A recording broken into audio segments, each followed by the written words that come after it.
Well, first I want to say thank you so much for coming. We're going to go ahead and get this open house started. I want to thank you for coming out to the public service open house. We want to do, I'm Columbus City Councilmember Shannon Hardin. I have the great honor of chairing this committee and working with the folks that you see up at the dais who will introduce themselves shortly, as well as the folks that are around the room set up to talk about transportation in Columbus.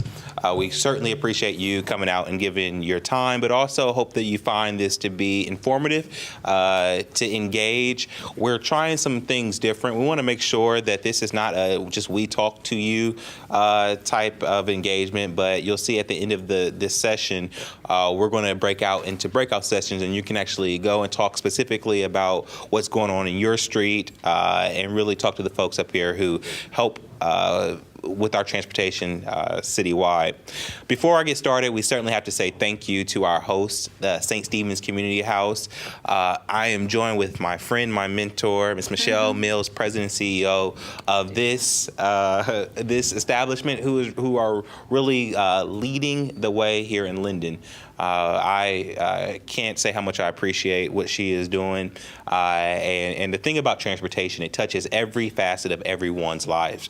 And so I want to give the mic to Michelle to talk a little bit about St. Stephen's and to further welcome us. Thank you so much.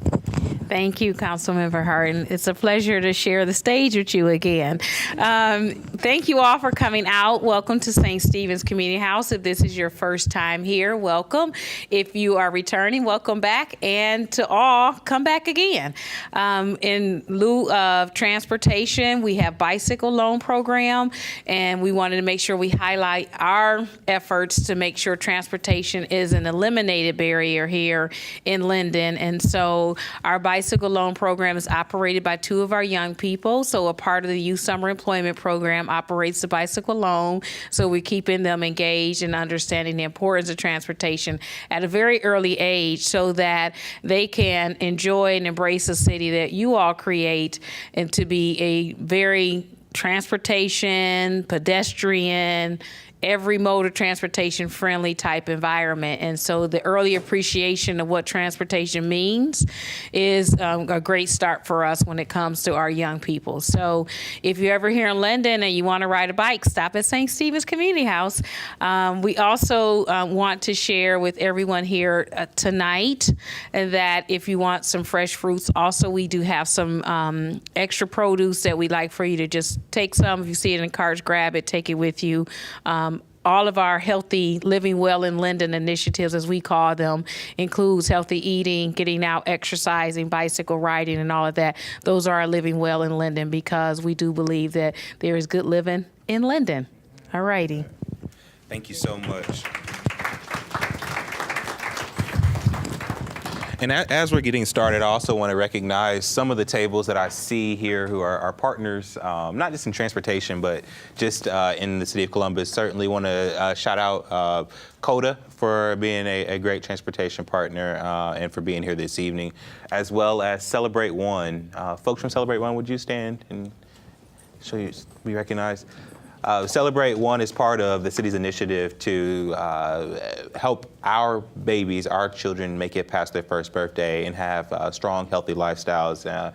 And our navigators are here and doing the work out in our community. So certainly appreciative that they are here. Thank you again for being here. I'm going to try to keep it not so stuffy. This is an open house. We want to get through some of the folks that we have up here on the dais to talk about what they do in public service. But then again, like I said, at the end of our presentation, I think the sweet spot will be when we break out and really look over the maps and talk about what is happening on your streets and get to ask the folks up here and around specific questions as we plan transportation going forward. Want to turn it over to my director. Like I said, I have the honor of chairing the Public Service and Transportation Committee and working with Director Jennifer Gallagher, who leads this team and is someone who is committed to transportation, committed to how we develop our infrastructure in Columbus going forward. She is a true leader, and I appreciate her leadership on these issues in public service. Thank you, thank you. So my name is Jennifer Gallagher. I've been Director in Public Service for about 4 months, but I've been with the city for 5 years, over 20 years of a career in the transportation field, so I am very passionate about how we can continuously improve to make transportation something like that the council member said is not a barrier and that just makes life easier, not harder. In public service, we have about 730 employees. We have the administrators here from each of the divisions, so they'll talk a little bit about that. We have an operating budget of over $100 million and a capital budget this year of about $160 million. So we have a very large program. A lot of that is on maintenance of our current roadway system, our bike facilities, and then also building those systems. Of course, we also do snow and ice removal, refuse pickup, and so forth. So it sounds like a lot of money. Unfortunately, it doesn't go near as far as we would all like it to go. I know one of the things that we've done recently in this area has been up here talking with you and your neighbors about what the transportation issues are for you in this area and what you would like to see us really focus on over the next couple years. And we, Ronaldo's team has been leading that effort. And so we are now going to start taking that data and figuring out, okay, how can we move that into our operating and our capital budgets for in the future. Like I said, one of my main goals and one of the things I tell employees all the time is I want us to focus on all of our decisions on how we can make life better for the customers. I think in public service, we touch every one of you and all of our citizens every day, whether it's you're walking on our sidewalks, driving on our roads, getting your refuse picked up, your recycling picked up, something. And my thought is our job is just to make life easier and better for everybody. And so that's something, we are all very new in our current positions, but that's something that we definitely take to heart and are trying to pass down on to our staff. You want me to go ahead and introduce your team? Okay, so on my right, we have Frank Williams, who we stole from the city of Cleveland, and he is over infrastructure management now and has been in that role about 3 weeks. And then Ronaldo Stargell, I stole him from ODOT, the Ohio Department of Transportation. He's been with us for a couple years, but has been in his role 2 weeks? 1 week less than Frank, yes. 2 weeks, woo! And then we have James Young, who is our veteran. He's been in his job since February, and he's over design and construction, but has been in the design world for his entire career, most of it here in Ohio. So he brings a lot of experience. And then Tim Swager is on his first week in his new role. He is our refuse administrator, but he's got 22 years of service with the City of Columbus in multiple roles. So we're very excited that we've been able to put a really strong team together. That's what happens when retirements happen all at the same time in the city, but I'm looking at it as an opportunity to bring people who have that same passion and caring that I have to the table. So I'll turn it over to Frank, and he's going to talk a little bit about what his group does. Well, Lois isn't in the department anymore. She bailed on us a couple weeks ago. 311 is now actually in the new Department of Neighborhoods. 311 was part of public service, but it made absolute sense to roll her and her staff into the new neighborhoods group. But of course, most of the 311 complaints that come in or requests do have something to do with public service. So we treat her like our sister still, and she'll talk a little bit about how you can use that system, which is absolutely the right thing to do. People stop all of us all the time and can you do this? Can you look at this? We have this issue, which is great, but then it's like I got to remember to write it down or go tell somebody else. If you put all of your requests, concerns, complaints in 311, it's a very easy way for us to track it, make sure it gets to the right people, make sure the answer gets back to you or whomever put that request in. So absolutely a vital service, and Lois can talk about that when we get to that point. So Frank, thank you. Good evening. Good evening. Thank you to Councilmember Hardin and also Director Gallagher for the opportunity to engage with you. I am, again, as she mentioned, the new guy to the area. I am from the Cleveland, Ohio area. the former Commissioner of Streets there, and now here as the Administrator for the Infrastructure Management Division. The section or the division is comprised of about 4 different areas, one being right-of-way planning, in which we take care of or oversee bridge maintenance, which we have about 317 bridges throughout the city that we maintain or manage the maintenance on. You probably noticed the sidewalk programs, guardrail, those bikeway management and ADA type curb ramps and things like that are all part of the infrastructure section. The major section area within the right-of-way planning area is the pavement management, where we design or develop the resurfacing program that goes out several years for the city, and we make those recommendations. The other section that's in our group is the permitting, where the right-of-way permits happen or take place. Just so you're aware, 14,500 permits came out of our section, which was a record year of last year, and we're already 1,000 permits over where we were last year to date. So we're on pace to set another record. So folk are active within the community.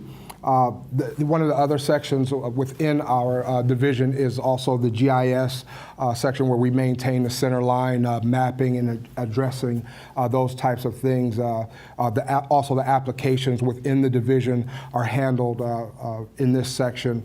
And then the area that everybody likes to talk about is the street maintenance section, where we fill the potholes and do the street maintenance and all of those good things, and especially snow and ice control. One of the things the director has challenged me with is making sure in all of our programs that we maximize the efficiencies. As she mentioned, funding, you can only stretch it but so far, so the goal is always to do as much as we can in the most efficient way. So what we're doing right now is making sure that we use all of those tools that we have, the applications, GIS, and those things, to when we come into your area, we can service it as efficiently as possible. Whether it be when we're doing snow and ice control, or pothole filling, or doing general maintenance within the streets or within the right-of-way. It's the charge has been to really maximize and make sure that we're taking care of everything in one time, and not going back and forth or zigzagging across the areas, but doing things in the smartest way possible.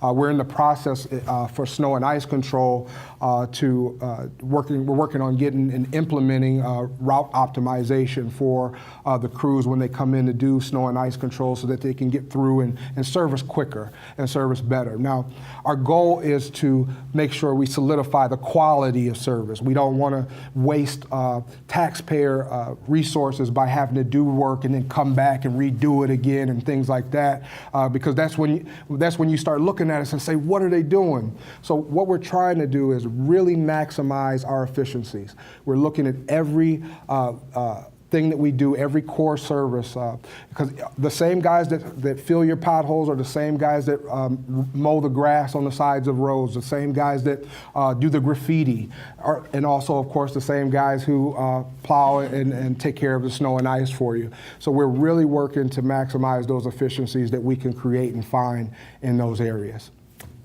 Thank you. Thank you. Ronaldo, you're up. Good evening. My name is Ronaldo Stargio, and as Director Gallagher mentioned, prior to coming to the city, I was at ODOT, and over there I worked a lot in work zones, also with designing interchanges, dealing with freeways and various traffic studies and things of that nature. So here in my current role, I'm administrator of the Division of Traffic Management. We have approximately 140 employees, and the things that we focus on, first and foremost, are traffic studies. So these are concerns that come in via the 311 system, emails, et cetera. We have staff that address all of those studies. So, that may include field visits, going to look at everything, taking traffic counts, running analysis in the background to ultimately get a conclusion to those studies as far as can we implement something or not. To give an idea of, what kind of volume we're dealing with, the first 6 months of this year, there were approximately 125 or so studies that we went through. So, That's traffic studies. There's traffic signage. So we not only have the staff that maintain the signs, but also the engineers that determine where signs are placed, what they say on them. As far as throughout the entire city, we don't have an exact count, but we're talking hundreds of thousands of signs that we have in our inventory. Traffic signals, we have over 1,200 signals in the city. As far as those 1,200 signals, we have staff that are dedicated to maintaining them, keeping them functional, but also determining when we're adding signals, removing signals. There's various criteria and thought process behind when and where signals are put into place. We have our pavement marking group. We have a staff, again, committed to maintaining the pavement markings, but also exactly how everything is set up to most efficiently move traffic and keep everyone safe. We also have our parking group. That parking group is in charge of determining where people can and cannot park, again, as a matter of safety, but then also as far as making sure that we can provide adequate parking to businesses all throughout the city. The parking meters, that falls into our division as well. One area that we're really working to build up is our traffic calming group. And a lot of what that group does is they work a lot with committees. And one thing that we continuously hear in certain areas is we have speeding issues. And that's something that we recognize. So, we have staff that are dedicated to working with neighborhoods, working with communities to get the appropriate speed data to see, okay, how bad of a problem do we have? But then also working with the community to come up with a solution that works for everyone. We don't want to, unintentionally, slow people down too much, but then cause damage to, a route, for instance, that may have a lot of coda buses and things of that nature. Crosswalks, that's another thing we look at as a part of the traffic studies that comes up pretty often as well as the pavement markings. We want to try to provide safe crossing destinations where we can. So that, again, involves a lot of work with the residents to determine, okay, how many people are crossing in a particular location? Do we place it, at one street corner versus another? Does it make more sense? Okay, maybe we don't put anything here, but redirect them to another location just to, get the safest solution for everyone. And then finally, we have also our traffic management center that's just around the corner over on 25th here. And there's a group of staff that's dedicated to monitoring our traffic signals and making sure that traffic flows smoothly. So we have various cameras that help us just to monitor traffic throughout the city. And what they do with those cameras is that allows us to know, okay, if traffic is getting backed up in a certain location, we can remotely change the signal timing to give more green to a left turn to clear things out, or more right turners or something like that, to just keep people moving as efficiently as possible. So that's the division of traffic management in a nutshell. No, I have a question. One of the areas that I get a lot of questions from folks on is, and it's not always fun to talk about, is the traffic signal removal program that we have. Talk to us about that, and where it comes from, why we have to do it, and the process in which we have to go through. Oh, absolutely. So related to that effort, right now, the City of Columbus has obtained some federal funding to upgrade most of our traffic signals and get them on to new communications, new technologies, things of that nature. So with that funding being federal, there are very specific criteria. These are known as traffic signal warrants. And it's 9 different criteria that say, okay, if you meet these warrants, potentially, a traffic signal can be in place at a given location. A lot of traffic signals that we have over time, things change. Some streets get more traffic, some streets get less traffic. But as part of this upgrading process, we have to take a look at every single traffic signal that we're going to upgrade. And throughout that process, if it doesn't meet any of those warrants, and there aren't other, mitigating factors in place, then we look at removing that traffic signal. Now, that being said, there are several signals that we end up having to remove, but we have staff that, again, we're looking at every single location to deem whether or not it's warranted.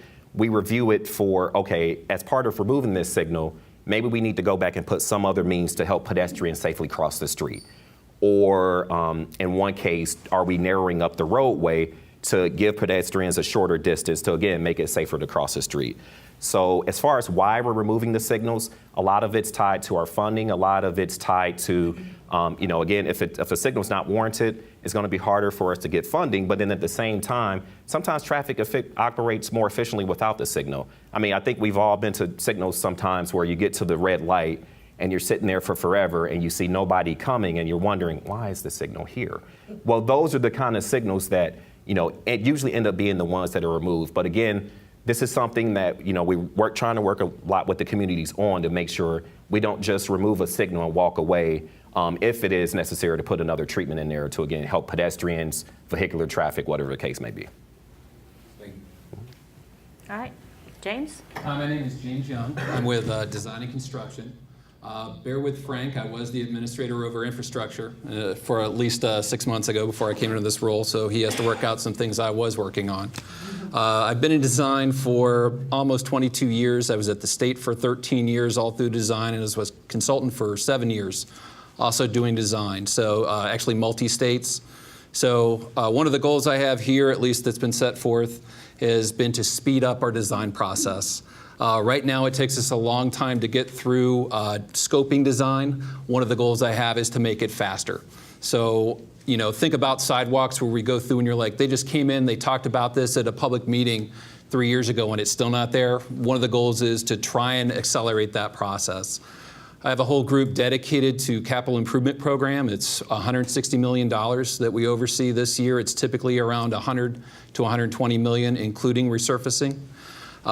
In this group, it's mostly PMs who are managing consultants developing plans to Columbus standards, having community outreach, working through the design process, and hopefully sending it over to the other side, construction. So also in that, we also work the Department of Development on 3P UIRF projects, so it's a different funding source, but they create a lot of the same things.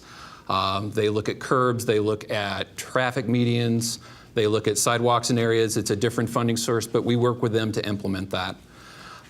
Also over a group which does in-house design. So we have a team of about 10 people. All they do is they put the plans out for $30 million roughly of resurfacing every year. That also includes crack sealing, if you see the crack sealing out there, or the blacktopping, slurry sealing to prolong the life of our roads.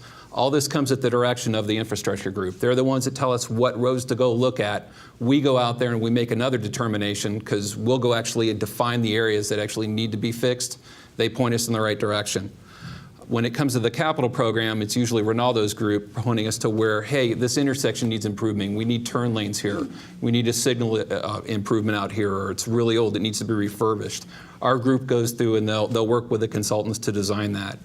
We also have another group that does in-house review. So all the plans that go through the city in all the departments, we look at those to make sure if Waterline's doing something in an area that it reviews and they're making sure it doesn't impact something else. We review those with respect to the transportation system. So if they're touching something, say curb ramp, sidewalk, we're making sure it gets addressed and put back. Also in that, our construction inspection group, they're actually located down here on 17th, but they're actually through the whole city. They go through and they inspect all the work. So after we sell the plans, we bid them out, they make sure that it's being built to plans and specs and all the issues that go along with it. So when you see orange barrels out there, cones, you see curb torn up, we're usually there. We're making sure everything gets fixed in such a way. Hopefully we're working well with your folks or you as residents to make sure things are put back in a kind and gentle way. Thoughtful way too, to ensure we don't get 311s. We'll get down to Lois here. So we work through that. Construction's one of the areas where we touch you the most. We're in your front door, we're in your lawn, we're in your sidewalk. Bear with the guys out there, bear with the construction folks, but if there's issues, let us know because we want to rectify it. So going through, and when I say we inspect CODA, we inspect water, electric, sewers. I think this year we have around $240 million worth of work we're inspecting with all the departments. The other thing we do when we're planning all this work, when you hear these funds, it's not just city funds, we're leveraging other people's funds. So we're going to ODOT, we're going to MORPC, the regional planning group here. We're going to them because they have funding sources that we can match our funds with. We're always trying to leverage the city dollars to get the biggest gain out of the state or federal dollars available. It's one of our goals. We move projects around sometimes to make sure we get in that pipeline. That pipeline does take a lot. There's a lot of competition for those dollars. I can say, too, coming over, we're very successful. We leverage a lot of our projects, and we've won a lot with the city and the state getting those funds to make sure they come to Columbus and deliver jobs. Actually, one of the ones we just got approval from council last night on the last section of Joyce, right out here between 17th and Hudson. Yes, yeah, right? And that was actually one that was leveraged through the Mid-Ohio Regional Planning Commission. They gave us about $3.5 million, and then the city kicked in the rest of the money. So that actually got approved last night and should be starting within the next 30 to 45 days by the time the contractor gets out there mobilized and everything. So that will be wonderful. Bear with the cones and the barrels, but it'll be nice in the end. And the work you see going on right now is the utilities getting relocated. So if you see that, that's how you know the work's coming. If you see utilities getting moved, we're right behind them. James, how long does it take for a typical, we as a city decide that a sidewalk needs to go in, your team then has to design, I love how she's leaning over. and then construct, just so folks can get an idea of, I mean, like the best case scenario. The best case, if it's city dollars, we have no federal dollars, would be, I'm going to say 2 years I should say 1 year is the goal I'm trying to look for, but 2 years is realistic. We have to reach out to every property owner and make sure that we're working with you, you're acknowledging we're putting sidewalk in, it's compensated. And I say property owner, a lot of times when we get into situations, we have to go through contacting you, whoever that is, and sometimes we don't get responses back, so it can take time. With its federal dollars, we actually have to follow federal law, and there's USPAP.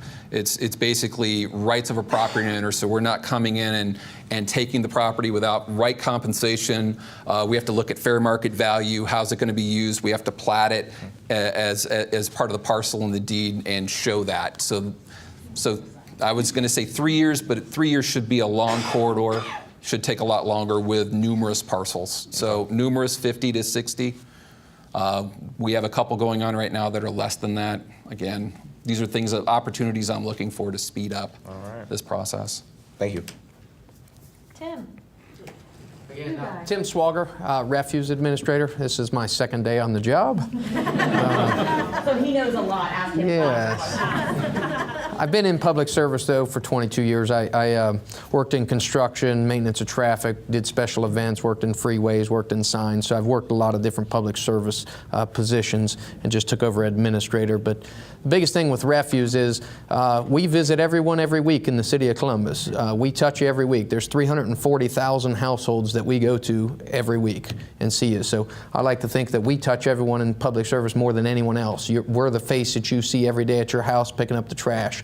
So 340,000 homes, we generate about 380,000 tons of trash every year. So each house is generating a little more than 1 ton of trash.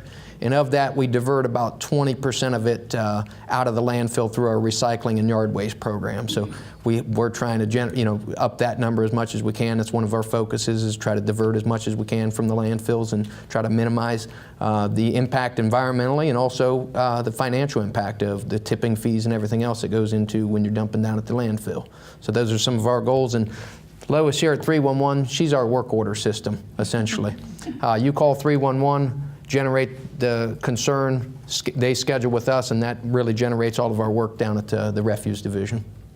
That's all I have. Thank you. All right. I'll piggyback on Tim. My name is Lois. I'm the 311 manager, and as Director Gallagher just stated, 311 Service Center and the operations has just moved from public service to our brand new Department of Neighborhoods. Have you guys heard of the new department? It's a big initiative by Mayor Ginther to really kind of focus in along with these types of issues on particular neighborhoods. So we're very excited to be in the new department. But as she said, we work very closely with public service. They are about 80% of all of our work. So constantly taking requests, for public service, as well as our second biggest internal customer, which is the Department of Development, code enforcement in particular. So how many of you are familiar with 311? Okay, good. Do you typically call in, or do you go online to submit your request? Really? I hear that a lot. A lot of people still like to call, and that's perfectly fine. We are open from 7 a.m. to 6 p.m. Monday through Friday. If it's something outside of those hours, you can always go online and submit your service request. You can also send us an email, and we will process your request or complaint. Or you can leave us a voicemail after hours. So we have different channels, and we're currently exploring the potential of a new customer relationship management system that will make more data available to all the residents of Columbus, as well as different groups, civic associations, area commissions, to be able to pull reports by zip code, just more specific, but also to allow you, if you choose the option, to get an email or a text if there's an updated response or status change on a particular service request.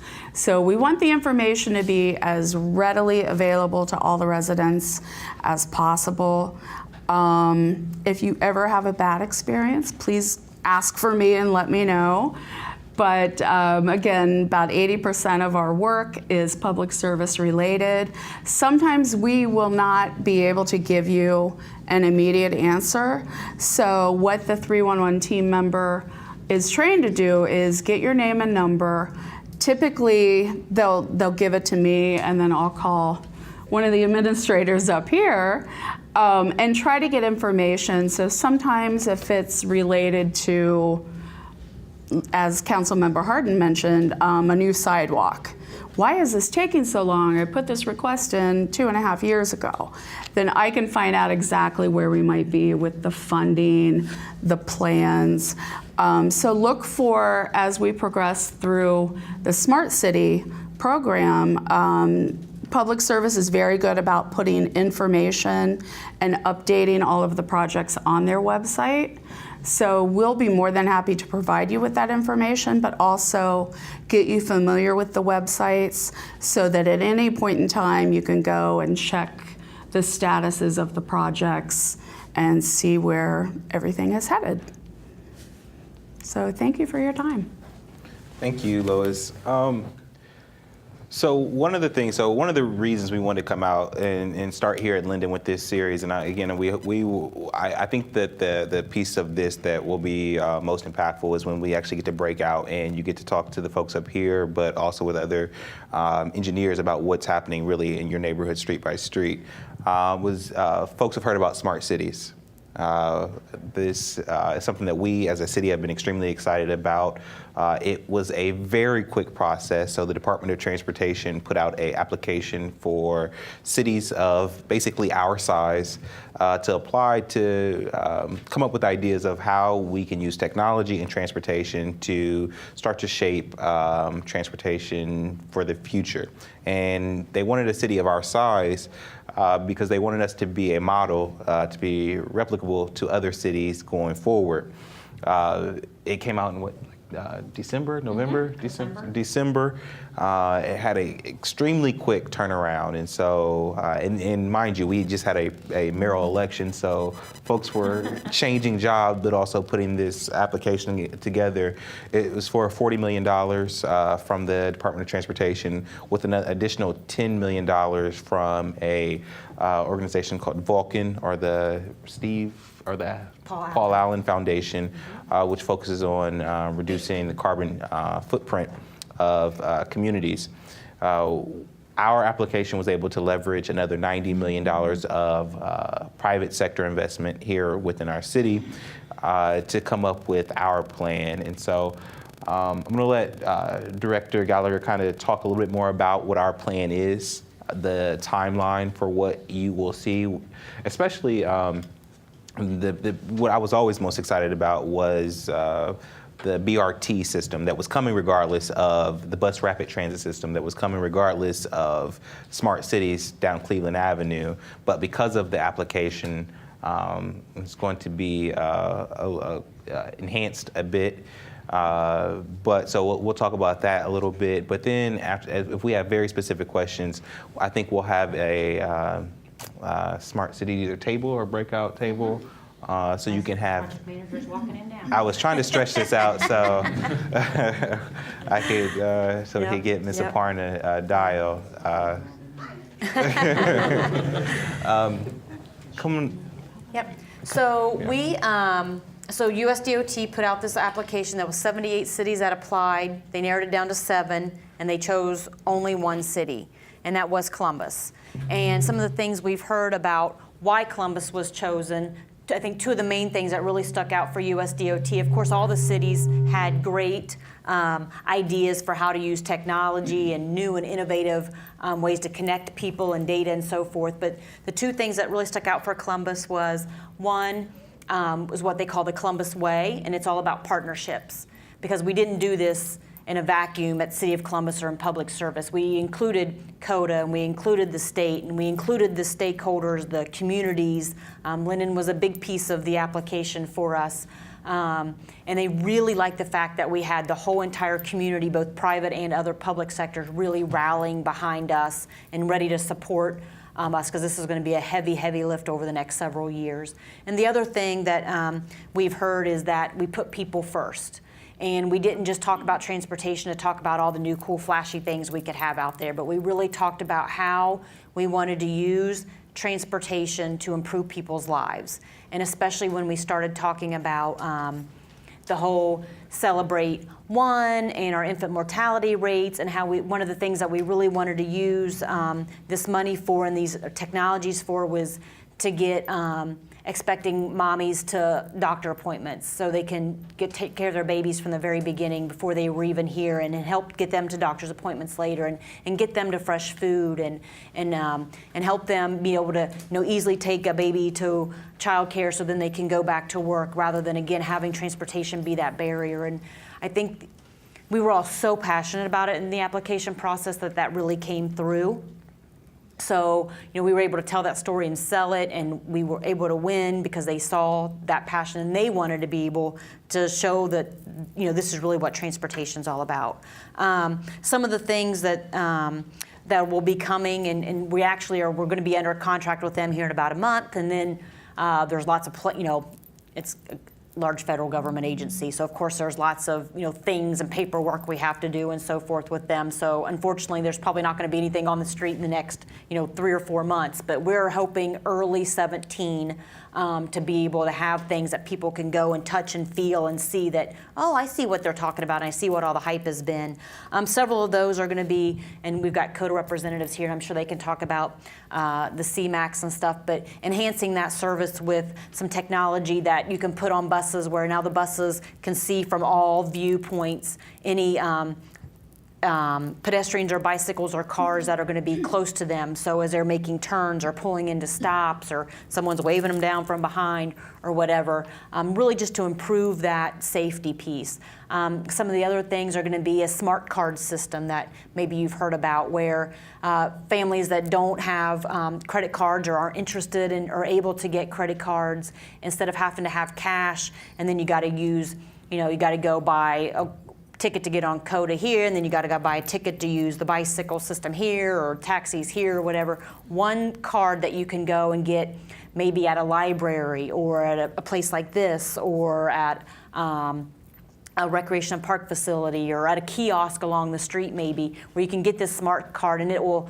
be something you can use at any type of transportation facility across the city. Maybe even doctor's offices will be able to help you get these cards so they can help you get back to and from your doctor's appointments. So just those are the types of things that we're trying to think about. Of course, it's going to be something that we're going to get going, and then we're going to be like, oh, that didn't work, let's switch gears here a little bit. So there's going to probably be some little misses, and we got to have people understand that. But I think, once we get through the learning curve, it'll be some great things. Like I mentioned, there'll be kiosks.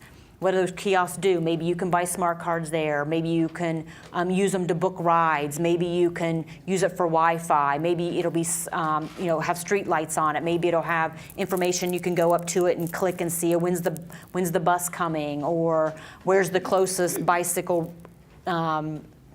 What do we call those bicycle? Kogo locations. What's the number to get a taxi? Just all kinds of information really around transportation and using transportation and technology. Apps that you can have on your phone if you have a smartphone, an app to tell you where the closest parking is, whether it's private parking, public parking, how much that parking may cost you, what time the meters run at that location, how late that garage is open.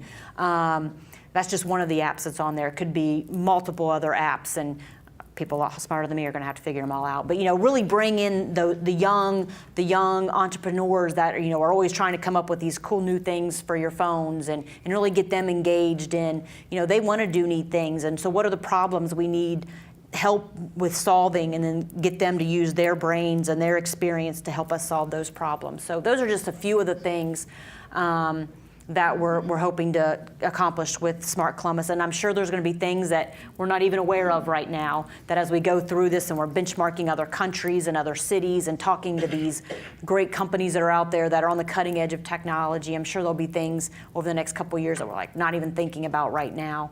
One of the main pieces, though, of this is there's going to be lots of community outreach. We're going to have a nonprofit formed that will be out there. Actually, Aparna and I have been having lots of conversations on how are we going to keep people engaged and interested at the community level, so what's coming. You don't get frustrated with I'm waiting. From the very beginning, okay, this is kind of what's going to come and when. So we're still, we just won this month ago. So we're still trying to kind of wrap our heads all around it, so be patient with us, but we absolutely expect to be out in the communities a lot. We're actually trying to get a consultant on board now that will be one of the arms of that is going to be a huge communications outreach piece, and I'm sure that you'll be tired of hearing about Smart Columbus by the time it's all over, hopefully. So Aparna's going to be, I'm going to have to head out before too long. I'll be back there for a little bit, but absolutely Aparna's here to answer your questions. She's another long-term staff member. She's been with us for 3 months. Yeah. So she came to us from Ohio State University, where she did great things. So she's our program manager for this. Drinking from the water hose right now of all the information coming at her, but she'll be here to answer some questions as well.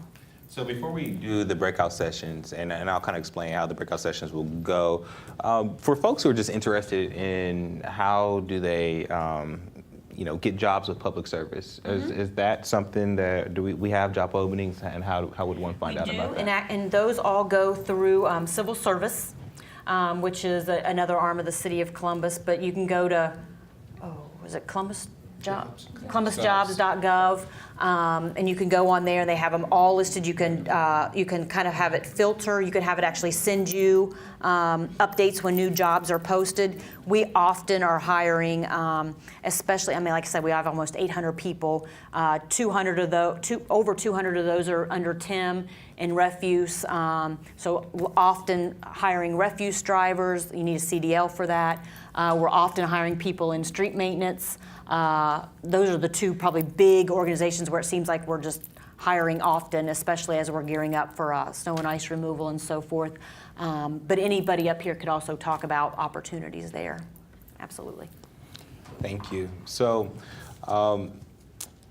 just kind of in closing the general part of the conversation, I just want to say again about transportation. Transportation is something that unites us all, something that we all have to rely on. It's important that our conversation around transportation not just be on alternative transportation, but be on mass transit. How do we use public infrastructure, public resources to help get people to places they need to go?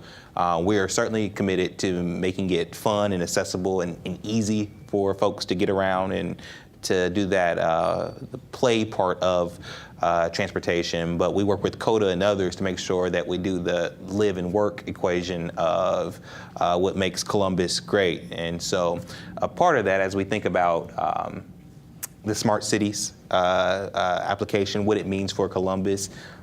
We have to think about, I see this as a parallel discussion to how we look at transportation going forward in general. This helps give focus and spot and shine some light on an area that we're going to have to focus in on.